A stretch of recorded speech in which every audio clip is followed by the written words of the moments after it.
ചർച്ചയുടെ തുടക്കം മുതൽ ഇതിന്റെ സംസാരം കേൾക്കുമ്പോൾ എനിക്ക് ഓർമ്മ വരുന്നത് ഫാദർ ഡൊമിനിക്കിനെയാണ്. ഇൻ ഗോസ്റ്റ് ഹൗസിലെ നാശത്തിലേക്കാണ് നിങ്ങളുടെ പോക്ക് എന്ന് പറഞ്ഞുകൊണ്ട് യാതൊരു ബേസും ഇല്ലാത്ത കുറെ കാര്യങ്ങൾ പറഞ്ഞുകൊണ്ടിരിക്കുകയാണ്.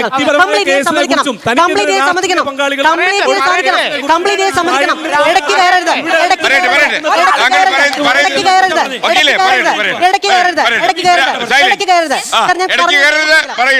ഉണ്ണികൃഷ്ണൻ പോറ്റി 90 ദിവസത്തിനകത്ത് ഉണ്ണികൃഷ്ണൻ പോറ്റി 90 ദിവസത്തിനകം ചാർജ് ഷീറ്റ് സമർപ്പിക്കാത്തതിന്റെ പേരിൽ കട്ടളപ്പാളി ശബരിമല കൊള്ളക്കേസിൽ ജാമ്യത്തിലിറങ്ങിയ സമയമാണിത്.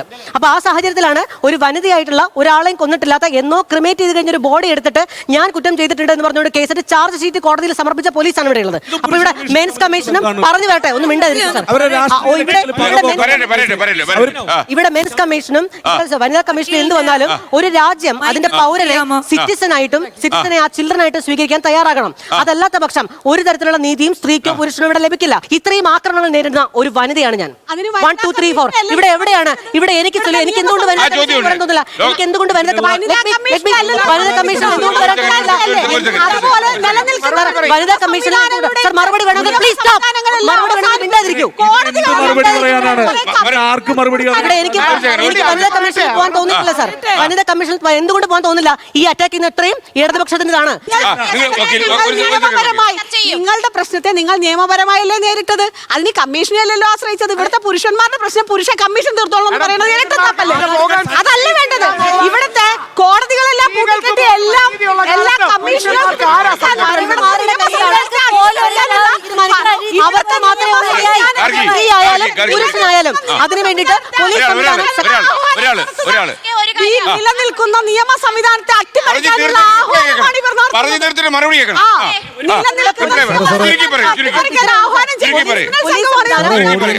പോലീസ് സംവിധാനം വളരെ വീക്കാവുന്ന ഒരു സാഹചര്യം ഉണ്ടാകുന്നു എന്നുള്ള തോന്നൽ വരുമ്പോഴാണ്, പോലീസ് രാജ് ഉണ്ടാകുന്നുള്ള തോന്നൽ വരുമ്പോഴാണ് ഒരു കാലത്ത് വനിതാ കമ്മീഷനിലേക്ക് പോയത്. സ്ത്രീകൾക്ക് ജുഡീഷ്യറിയുടെ ഒരു ഡിലേ ഉണ്ടാകുന്നില്ല, പോലീസിന്റെ ഭാഗത്തു നിന്നുള്ള നീതി നിഷേധം ഉണ്ടാകുന്നില്ല. ഇമ്മീഡിയറ്റ്ലി ഒരു ചാനൽ വരികയാണ് അവരുടെ ശബ്ദം അഡ്രസ് ചെയ്യുവാൻ. അതിനായിട്ടാണ് വനിതാ കമ്മീഷൻ ഫോം ചെയ്തത്. അത് തന്നെയാണ് ഇപ്പോൾ നമ്മൾ പുരുഷ കമ്മീഷനിലും പറയുന്നത്. Because they are getting invisible, men are getting invisible.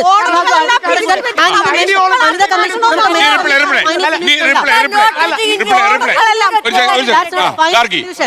ഒറ്റ കാര്യം പറയട്ടെ, അതായത് ബസ്സിൽ ഇപ്പൊ സ്ത്രീകൾക്ക് റിസർവേഷൻ ഉണ്ട്, ബാക്കി റിസർവേഷൻ ഇല്ലാത്ത സീറ്റാ. ആ സീറ്റിൽ മുഴുവൻ സ്ത്രീകളാണോ ഇരിക്കുന്നത്? അല്ല, ഇവിടെ മനുഷ്യാവകാശ കമ്മീഷൻ മതി എന്ന് പറയാനുള്ള പ്രധാന കാരണം ഇതാണ്. കാരണം ആ വനിതാ കമ്മീഷൻ വേണം. കാരണം അതായത് ഗാർഗി എന്നുള്ള പേര് മാഡം മുമ്പേ പറഞ്ഞു. 5000 വർഷങ്ങൾക്കപ്പുറം തൊട്ട് സ്ത്രീകൾ അനുഭവിക്കുകയാണെന്ന്. ആരായിരുന്നു ഗാർഗി?